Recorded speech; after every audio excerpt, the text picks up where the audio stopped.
Thank you very much, sir, for giving me this opportunity to present in the continuous medical education sessions, particularly for the senior registrars in rheumatology, but also for all the other medical registrars.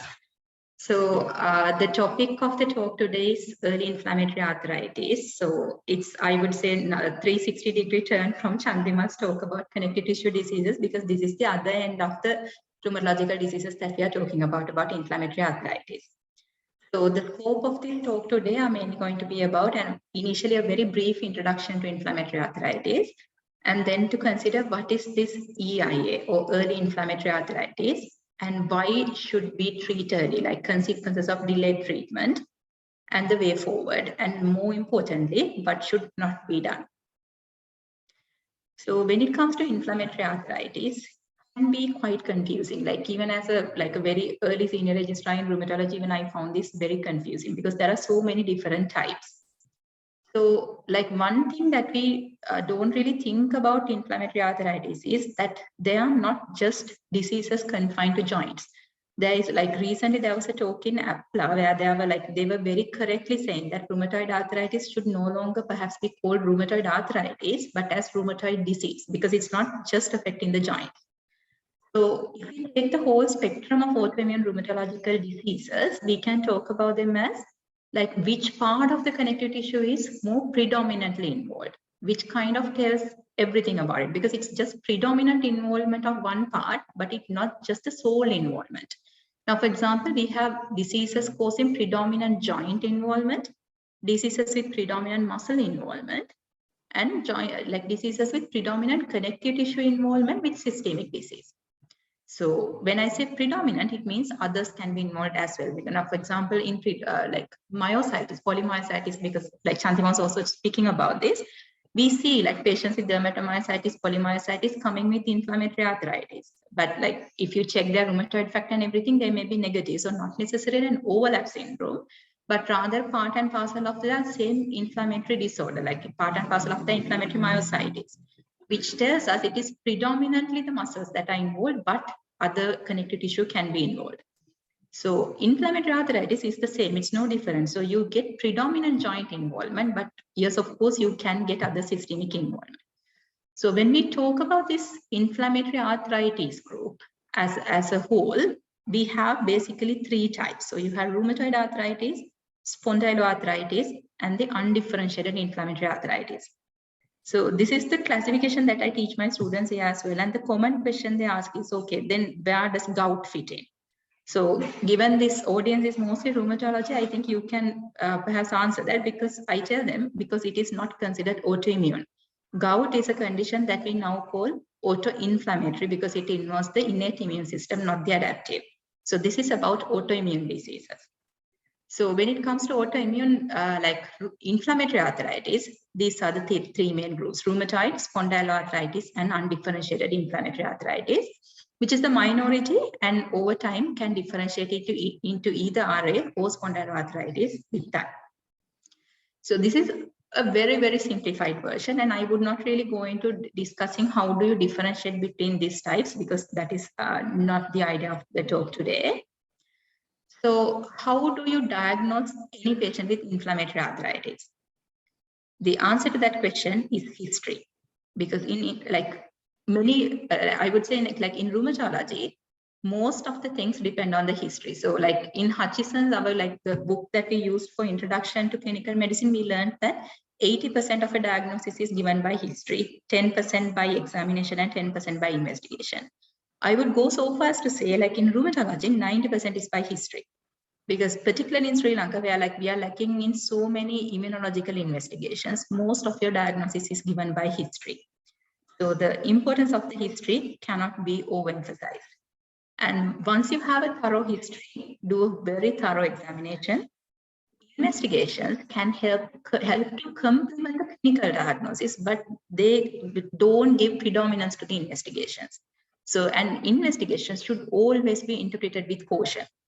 Okay, because like the best example would be rheumatoid factor. So if you take rheumatoid factor, you know, the sensitivity is only about 70%. which means in 30% of cases with clinical rheumatoid arthritis, the rheumatoid factor is going to be negative. And if you go through the list of false positives for rheumatoid factor, you would at one point wonder, why do you bother doing the rheumatoid factor? Because there are so many other false positives that can be there as well. So at the end of the day, interpretation should always be alongside the clinical history and the examination. So what is early inflammatory arthritis? So this is a very interesting entity. So when we go through the different guidelines and the recommendations and the researches that are available, there is no clear-cut definition as to say, this is where you draw the line. But generally speaking, what is said is, it is inflammatory arthritis within the first few months after onset. So this first few months, maybe for the first 3 months, but in some studies, they have taken the first 12 months after onset as early inflammatory arthritis. So it depends. So DMARDs, that is disease-modifying anti-rheumatoid drugs, are ideally recommended to be started within 6 weeks of symptom onset. So this is the current recommendation. The earlier that you start, the better the outcome is going to be. But the other thing, like on the other hand, what we need to remember is when we are starting a patient on DMARDs, this is a big decision and may be extremely life-altering, because DMARDs are not like paracetamol. They come with a huge set of side effects. So I always tell, like, think about somebody telling you that you need to start on methotrexate. How would you feel? Because it's not a simple medication. So this is a big decision. But on the other hand, if you don't make the decision in time, you have already lost the game. So early referral is advocated. So this is one thing that is sadly lacking in Sri Lanka. So like there was a study that I published recently about the delay in presentation of inflammatory, like rheumatoid arthritis, particularly to rheumatology care, like the specialist rheumatology clinics. And the findings are that in Sri Lanka, the lag period can be, like the average lag was about 7 months, nearly 7 months from the symptom onset. So this is not the correct way. So in developed countries, now particularly in the UK, using data from something called the National Inflammatory Arthritis Registry, using data from there, they have designed something called EIA pathway. So the senior registrars here, if you go to the UK for their training, you will come across this. There's something called the EIA pathway. So what happens is, now when a patient with like suspicion of a joint pain, basically a patient with a joint pain, present into the GP. So the GPs are given a checklist to go through. If they have like at least one of the 3 features, that is at least one joint swollen, 30 minutes or more like early morning stiffness, and a positive rheumatoid factor. So at least one of the 3 is ticked, one of the 3 boxes is ticked. The patients needs to be referred to the nearest rheumatology facility within 1 week. And then once the referral is received at the rheumatology unit, the patient is supposed to be seen within 3 weeks of getting the referral. So what they try to do is try to see the patient, do the baseline investigations, and if it is suspicious of inflammatory arthritis, start treatment within 6 weeks of the symptom onset. So like with a lot of emphasis on this early onset of treatment, we have seen that it can really alter the course of rheumatoid arthritis. So this is a slide that I took off of the internet, like it's over there for any of you to see. So this shows you what is the natural course. So like on your right hand side, it says progression. So this is actually the damage accrual. So what would happen to the erosions and the disability and the deformities and everything. So progression from the time of like symptom onset.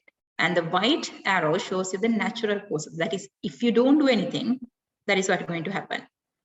And the green line that goes with 0 progression, this is the ideal course. Okay, so this is what we are trying to reach, but so far we haven't been able to reach it, like generally speaking, but this is what we should aim for. So if you treat late, you will still be able to reduce the progression, however, not much compared to the natural course. But the earlier you treat, you see the yellow arrow that the accrual of damage is much less. So this is what this early treatment of rheumatoid arthritis is all about. So at least those in my generation, like who have gone through the 6th edition of Command Clark, which is very old by now, we have gone through the ACR classification criteria and also the like what they told us about the treatment, at least in the 6th edition of Human Clark, I still remember the recommendation for treatment was from the diagnosis of rheumatoid arthritis, the first 6 months you treat with NSAIDs plus or minus steroids. So after 6 months, like from 6 months or more, if the patient is still having symptoms, then you consider adding DMARD. So this was the old school teaching. So even in 2009, this is what we learned. But now things are drastically different. So we don't wait until 6 months. Instead, we try to start treatment at 6 weeks. So early inflammatory arthritis, diagnosis is difficult. Believe me, it is difficult. A good history is the key to the diagnosis because most of your examination and investigation findings are going to be normal. Because within the first 6 weeks to first 3 months, hardly any patient will have synovitis that is clinically detectable. Okay, so it's going to be difficult. And investigation findings, you will have a normal ESR, which does not really tell you anything. So again, it's the history. Listen to the patient who will tell you the diagnosis. EIA, remember, is often undifferentiated. So you will not be able to put them into either rheumatoid arthritis or spondyloarthritis. Most often, EIA is undifferentiated. So your serological markers are very likely going to be negative. So even recently I saw a patient, just like 3 weeks from symptom onset, she had a rheumatoid factor, which was negative. Like that is when I saw her, but the clinical history was very suggestive. So I started on treatment anyway, asked her to come back. And for some reason, she had gotten the rheumatoid factor repeated. I didn't tell her she had gotten that repeated. 7 weeks from symptom onset, the rheumatoid factor was 186, which was highly positive. So this is the thing. So in the beginning, very early disease, it's very likely that you will have negative serological markers, normal examination. So what is the place for imaging in the diagnosis? So this is another hot topic in rheumatology. Because the thing is, X-ray will not show changes in early inflammatory arthritis. And like as rheumatologists, I would say we are very happy when we see a normal X-ray because erosions are irreversible. So damage is irreversible. So EIA, obviously the X-ray is going to be most of the time normal. So MSK ultrasound, musculoskeletal ultrasound, this is very widely used as an office tool. So like, again, when you go for your overseas training, try to get this training because they do training for trainees. So like ultrasound, there are workshops, there are like few days of where you can go and do hands-on training. You may have to pay, but it's well worth it. Because it is now the emerging science showing that because what you can't feel by your fingertips, you may be able to detect by an ultrasound. So you have more objective evidence. However, in the guidelines, this has still not found its way because of there is a big objective variability, subjective variability. So because of that, in the guidelines, the place is still controversial. However, this is an emerging technique. MRI may have a place, particularly like in Japan, they were presenting findings from Japan where they like had very good like relevance for MRI in the early detection of inflammatory arthritis. But this is Sri Lanka, like when we can't even do an MRI for a brain tumor, so no point talking about an inflammatory arthritis. But this is where the world is going, it may have a place. So in Sri Lanka, in limited resource settings, this cannot replace your clinical assessment and judgment. I'll walk you through a few case reports, like cases during this talk. So the first case was a 33-year-old mother of 2 who presented with arthralgia of bilateral hands, elbows, and knees for 6 weeks duration. And she said that in the mornings, it would take half an hour to 1 hour before she is able to start using her hands comfortably. However, despite this, she has never noticed any swelling. And unlike most of us, she still had the wedding ring on. She didn't say that it like became difficult to take it off. She was breastfeeding her 1-year-old baby, but she had stopped taking the calcium and vitamin D supplements after 8 months. But like up to 8 months after delivery, she was taking the supplements. There was no significant past medical history or family history. On examination, so now you would agree that this is a very suspicious history for inflammatory arthritis. But on examination, there was no synovitis in any of the joints, and she could very comfortably make a fist with either hand. But the lateral squeeze test was positive. So I don't know whether you have heard about the lateral squeeze test. So what you do is basically at the MCP joints. So at the level of the patient's MCP joints, the metacarpophalangeal joints, you place your thumb and the fingers on either side of the MCP joints. and squeeze them together. Okay, so thumb at the index finger and your fingers at the little finger, and at the level of the MCP joints, get the patients to keep the fingers straight and then squeeze them together. This is called the lateral squeeze test, and in like different studies, varying levels of sensitivity and specificity have been like ascribed to this.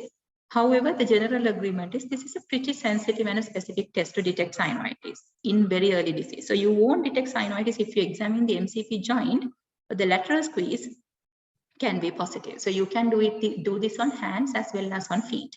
Okay, so she had a lateral squeeze that was positive in the finger, in hands bilaterally. How would you term this? So here we have a patient who is highly at-risk patient because a young female, again, like 1 year after delivery. Okay, so 30 to 60 minutes of morning stiffness, particularly affecting like a joint territory that the hands are particularly affected. However, no synovitis that you can show objectively. She can make a fist, but lateral squeeze positive.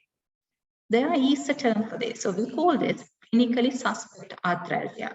So to say arthritis, you don't have synovitis. However, this is the case of clinically suspect arthralgia. So this is from EULA recommendations. So this is actually for research purposes that they have put this out, saying because this clinically suspect arthralgia is a hot research topic. So there are many groups all over the world doing work on clinically suspect arthralgia or CSA. So because of this, they had to define, okay, if we are to accept this as a good quality study, this is what we would expect in the population that you are studying. So this is how you are going to define clinically suspect arthralgia. Okay, so this is purely for that purpose. Doesn't mean that if you are going to diagnose a patient with an early inflammatory arthritis, the patient has to tick all the boxes. So this is another way, like another type of classification criteria, not diagnostic. Okay, so in the history, joint symptoms of recent onset, duration less than 1 year, symptoms located in the MCP joints, duration of morning stiffness 60 minutes or more, most severe symptoms present in the early morning, presence of a first degree relative with rheumatoid arthritis are there in the history. On physical examination, difficulty with making a fist and a positive squeeze test of the MCP joints. So you can see even the EULA condones this lateral squeeze test. Right? So in the case that I told you, so in the history, except for the first degree relative with rheumatoid arthritis, she had everything else. Oh, and the joint symptoms, less than 1 year. And the physical examination, she had one of the two. So what happened with her? So I started investigating her. Hemoglobin was normal, platelet unremarkable. ESR was 20, her normal range was less than 12, I think. So it's more or less in the margin. But the rheumatoid factor was 186 units per milliliter. So this was like even in early disease, she had a very highly positive rheumatoid factor. I diagnosed her as early rheumatoid arthritis, and she was breastfeeding and she had not completed family. She was actually waiting to like go for another pregnancy within the next 1 year. So even though methotrexate is the recommended first-line treatment for rheumatoid arthritis, I could not really start on that. So I opted to go with sulfasalazine. So on a short course, just 2 weeks of prednisolone and sulfasalazine, she is now in complete remission on the treatment dose of sulfasalazine. So how to manage depends on clinical judgment. Look for poor prognostic factors. So this is about EIA, because when you just have clinically suspect arthralgia without any clinically detectable synovitis, should you start the patient on DMARDs or not? So this is a difficult decision because not a single joint is swollen. ESR is like more or less normal. So should you go ahead and start the patient on a potentially cytotoxic medication? So this is why I said it depends on the clinical judgment. Do you think this is going to progress or not? So this takes experience. So one way to like guide you is look for poor prognostic factors, particularly like very prolonged morning stiffness, going for more than 60 minutes, positive rheumatoid factor, and anti-CCP antibody. If you have these are considered poor prognostic factors.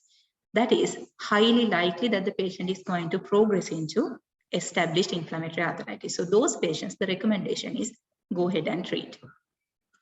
But always remember mimic. Fibromyalgia can give rise to very prolonged early morning stiffness. Vitamin D deficiency, paraneoplastic disease, particularly in middle-aged and older patients, and infection-associated arthralgia. Okay, so remember these mimics. So why should we treat early? So in the first slide that I showed you, I showed clearly that it retards disease progression. So the earlier that you start the patient on treatment, less deformities, less erosions, and there's going to be less systemic involvement. And very importantly, it is more likely to achieve later drug-free remission. So this is a common question that is asked by the patients when we start them on treatment for inflammatory arthritis. How long should I take this? Like, is this curable? So what I tell them is it's difficult to say, but the earlier that we start you on treatment, the more likely that you will be able to one day stop medication and be on remission. So you will transform the patient's life by improving the quality of life, because having 1 hour of early morning stiffness is not fun. So what should not be done is this. So this is what would happen if you have poorly controlled earlier disease. Accumulation of damage. I don't know whether you can appreciate it in this picture, but this patient is actually just 30 years old. I saw in the clinic one day, and you can see that all her MCP joints are subluxed. All the metacarphalangeal joints are subluxed. So this leads to very significant disability. Key points in the management: methotrexate remains the drug of choice in patients with otherwise no contraindications. Counsel patients properly with regard to disease as well as the treatment. They should know, like, why are they taking this potentially toxic treatment? If they don't take it, what is going to happen? And like particularly the myths with regard to methotrexate, because this is one of the most feared medications that we use in medicine, I would say. And irrationally feared, because yes, you have to be like scared of methotrexate, but then if you know how to monitor, if you know when to stop, if you know when to take a step back and switch to something else, it's not as scary as most people believe it is. Steroids are only an adjunct to treatment and they are not disease modifying. So there was a very nice article in the NEJM once which showed with very clear evidence whether you start a patient on steroids or not. At the end of 1 year, at the end of 2 years, the disease damage is the same. So steroids have not really done anything. So it was the DMARDs, which were methotrexate, sulfasalazine, HCQ, and eflunomide, which has done something, not the steroids. And also try for monotherapy. You will be surprised. This is like very often possible. Rather than for combination therapy, try for monotherapy. Whether it is possible or not depends on how you choose the medication and how you titrate the dose. So methotrexate, for example, the starting dose, the EULA recommends above 7.5 milligrams. So generally speaking, 10 milligrams per week and above should be the starting dose. How rapidly that you should titrate the dose up is dependent on the individual experiences. However, like you can even titrate the dose up to the maximum within 1 month. It's not a problem as long as the patient can be monitored properly, as long as the patient is intelligent enough to come with side effects, like can come to you, like present back to you, you are like a trustworthy patient, you can even titrate within 1 month. And the most important thing is, even though the starting dose is like 10 to 15 milligrams per week, the maintenance dose, as Chandima very correctly mentioned, is 15 to 20 milligrams per square meter body surface area.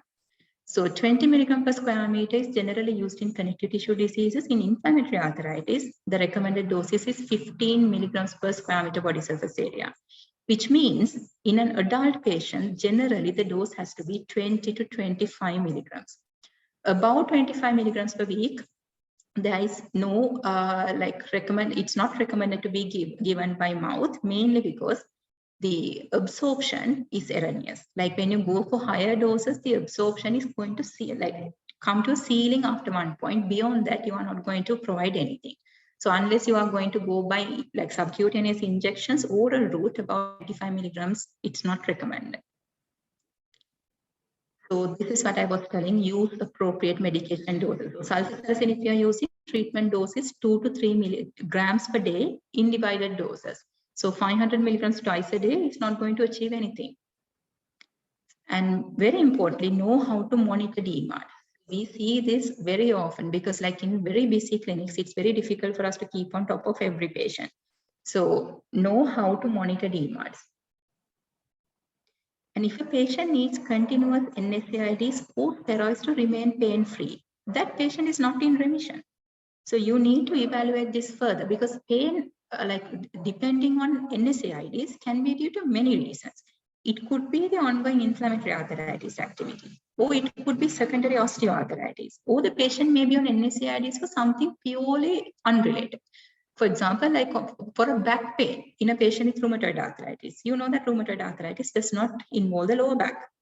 So assess that problem and like sort that problem. So anyway, like if a patient is on NSAIDs or steroids to remain pain-free from their joint pains, that patient is not in remission. So remission means off of NSAIDs and steroids to remain pain-free. Remember, many patients are young females. Contraceptive measures is something that you need to discuss actively in the clinics, particularly if they're on teratogenic DMARDs. And very importantly, pregnancy should be pre-planned, and the patient should be in remission on non-teratogenic medication. So for SLE, we give a time duration, 6 months in remission on non-teratogenic medications. Inflammatory arthritis, there's no evidence to say for how long, but I would say at least a few months. And please do not stop all DMARDs to pregnancy. So we see this even nowadays happen, not by rheumatologists most of the time. Sometimes even the GP is advising you should not be taking medications because you're pregnant. Like pregnancy is fun because like they breeze through the pregnancy because of the relative immunosuppression during pregnancy, then arthritis goes into remission. First 3 months after delivery is when you're going to like encounter all trouble. And this is a very difficult time for like DMARD decisions because the patient will be breastfeeding and like recovering from a pregnancy. So like, can you start them on methotrexate, leflunomide, which are like more effective DMARDs compared to sulfa? Not really, if they are like breastfeeding. So it puts everybody into trouble. So please do not stop all DMARDs due to pregnancy. There are safe options that you can continue during pregnancy. So early introduction of DMARDs definitely lead to better treatment outcomes, and this is very well evidence supported. And remember, deformities are largely reversible. So like when a deformity happens, unless you surgically correct it, you can't do anything. So what we should do is intervene before the deformity is set in. And contrary to like what many people believe, onset of erosions and deformities is not something that happens years and years down the line. It can happen within weeks to months. So the last few case histories, the second case was a 35-year-old female who presented with right-sided knee pain for 8 months. She was obese and her BMI was about 35 kilograms per square meter, so very heavy lady. And she had been on treatment as for osteoarthritis initially. And there was a good response to NSAIDs, which had worn off. So like she had been to like several different doctors. So everybody thought this was osteoarthritis. But like in the history, she had a very significant inactivity stiffness of the knee in the morning as well as during the daytime. So if she would sit down for anything like longer than half an hour, she would find it difficult to wake up and like walk again. But walking would ease the pain. And there was no other joint involvement, it's just the right knee. And she had no constitutional symptoms either. She had diabetes diagnosed 2 years ago, but was not on treatment. She thought she could manage on diet. There was no family history of any notable conditions. On examination, the right knee was swollen and there was an effusion. And given that she was obese, the examination was extremely difficult, but still, the feeling that when you examine a knee which has just an effusion versus a synovitis plus effusion, the feeling that you get in your fingertips is different. So it was very suspicious clinically for synovitis. So like I decided to investigate the patient, and on investigation, fasting blood sugar was 244, which meant that she was not really managing herself. HB was slightly low at 11.1. Platelets were high, 480. And the ESR was 60 millimeters, CRP 25, and the rheumatoid factor was 340 international units per milliliter. So, and the X-ray knee was normal, so there were not even changes of osteoarthritis. So the take-home point, not all knee pains are due to osteoarthritis. So the diagnosis in our case was seropositive rheumatoid arthritis, even with monoarthritis. So on low dose prednisolone to induce methotrexate to maintain remission, she is now very well in complete remission. And she was referred to a physician for management of diabetes. And once the inflammation settled, she was started on an exercise program for weight reduction. Key points learned from this case: knee is an uncommon joint for rheumatoid arthritis to affect in isolation, like unilateral knee arthritis is uncommon. And the patient had risk factors for osteoarthritis as well. She was obese, she was a mother of 3, and she was a housewife managing a 3-story house in Kandy, which meant there are going to be a lot of stairs without any domestic help. So she had all the risk factors. But she had unilateral knee pain. So osteoarthritis is an age-related process. Generally, symptoms are bilateral. So this is a unilateral knee pain and with prolonged inactivity stiffness. If somebody feels better when walking on a swollen and painful knee, that's not osteoarthritis, because walking is supposed to worsen osteoarthritis pain. Right, moving on to the last case. This was a 46-year-old male with poorly controlled diabetes who saw his doctor due to left shoulder pain, and as usual was treated as per adhesive capsulitis. He was given an SAIDs and was taught home exercises, but he noticed that he could not do any of these exercises due to extreme pain. And a month later, the other shoulder was also involved. Over the next few months, he went to 9 different doctors all over the country, and with increasing pain, before he gave up and finally self-admitted at Dandeniya hospital, and that this is where I saw him. So even then, his complaint was only the shoulder joint pain. So by this time, he could hardly lift shoulders due to the pain, and hands and wrists were swollen. But you ask the patient, and he says it's because he's unable to move the upper limbs, and this is like edema because of that. So his definition of dependent edema. And unfortunately, during this 9 months, like 9 to 12 months, he lost his job as a driver due to constant time away from work, and he could no longer drive. He was an occasional smoker, but a full total, and had very poorly controlled diabetes, no significant family history. On examination, despite him claiming this was dependent edema, there was synovitis in multiple joints. It was symmetrical, upper limbs more than lower limbs involved, and both small and large joints were involved. So clinically, the pattern was more like a rheumatoid arthritis. And mind you, like even with this swelling of the upper limbs, he had been seen by several doctors. So this like makes the point that not many are good in musculoskeletal examination. So that's why as rheumatologists, as rheumatology trainees, you have to master your technique in musculoskeletal examination. And his bilateral wrist extension by this time was almost absent. Investigation, ESR was 110, CRP was 160, HP was 9, platelets 156, and rheumatoid factor was 312. Impression was seropositive rheumatoid arthritis with already established joint damage 11 months from onset. So again, shoulder pain in a patient with diabetes, it's not always adhesive capsulitis. And this patient, contrary to the previous patients, was relatively resistant to oral steroids in inducing remission due to very high disease activity. He needed combination oral DMARD with methotrexate, leflunomide, and several intraarticular steroid injections later. He is now independent, back in a new job as a driver. His wrist joint restricted movement is unfortunately not fully corrected, and on X-ray, as expected, he has very erosive disease. Shoulder movement also is still not in full range, although no longer painful. And ironically, this is due to secondary adhesive capsulitis. Because of the arthritis, like he keeps it immobile, leading to adhesive capsulitis. Key point: not all shoulder joint pains are due to adhesive capsulitis. Predominant pain rather than movement restriction 6 months after the onset should alert to other possibilities, because in adhesive capsulitis, the natural history is after about the first 6 to 8 months, it's the joint like restricted movement rather than pain. And bilateral involvement, be very cautious in diagnosing adhesive capsulitis when the disease is bilateral.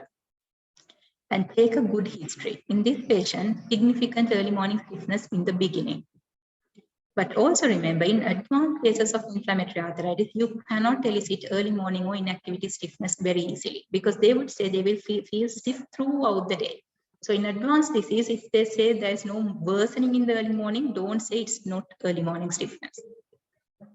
And wrist is a joint to try to save at all costs. You won't realize that until you lose the movement in the wrist. So this is that same patient whose hands I showed you earlier. So this is the maximum extension at the wrist that is possible. And this is the maximum flexion. So the wrist might as well feel. Comparing the outcome of the 3 cases from the diagnosis. So the case 1 was early rheumatoid arthritis and started on treatment within 6 weeks of symptom onset. And remission induction was with steroids was very successful with just low dose steroids for 2 weeks. And the outcome is good. She is like maintained remission on just sulfasalazine 3 months later with no residual deformity or functional limitation. The second case was seropositive RA with a monoarticular involvement, however, presented 8 months later. Remission induction was successful with steroids, but she needed higher doses, like moderate doses, and needed a prolonged course of 6 weeks. Outcome again is not bad. She's maintaining remission on methotrexate alone just 4 months after diagnosis. Third case, however, was a seropositive RA with polyarticular erosive disease, and the presentation was 11 to 12 months, nearly 1 year later. And you can see that the relatively steroid resistant, needing prolonged oral steroids and multiple intraarticular injections, and currently is needing combination DMARDs on full dose, methotrexate and leflunomide on full dose, and there are residual deformities with limited range of motion and in bilateral shoulders and wrists. So the way forward, take a good history and do a thorough examination. Preliminary investigations should be done as dictated by the history and examination. Always maintain a high index of suspicion and refer early and appropriately where suspicion remains, so this is more applicable to the GP. What should not be done? If the clinical suspicion is high, do not wait for the rheumatoid factor ACPA or the ANA to result, because it's going to take ages, it's not worth it. And do not exclude inflammatory arthritis when inflammatory markers are normal, because early disease inflammatory markers are going to be normal, and if the immunological markers are negative. Do not rule out spondyloarthritis if HLA-B27 is negative. For some reasons, I see physicians doing this day in and day out. HLA-B27 negative, it's not spondyloarthritis. No, it's positive only in a very few select patients with spondyloarthritis, not in all. So these are my references. Thank you so much for listening. And if you have any questions, I'd be happy to answer.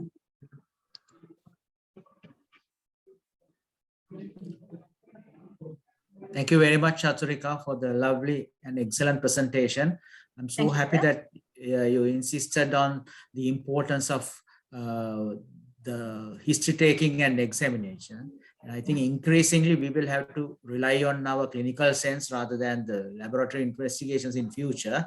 But whatever it is, the most important thing is history taking. Yeah, that is very, very important. And perhaps Chathurika is happy to take up any questions. Sure, sir, if there are any questions.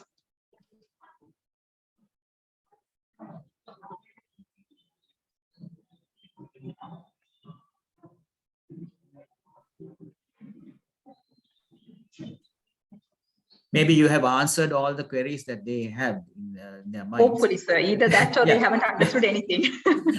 No, thank you very much again, both you, Dr. Chandima Sapurugal and Dr. Chathurika Dandeniya for the excellent presentations. And we will be meeting again in the first week of July. Thank you very much for the participants. Have a nice day.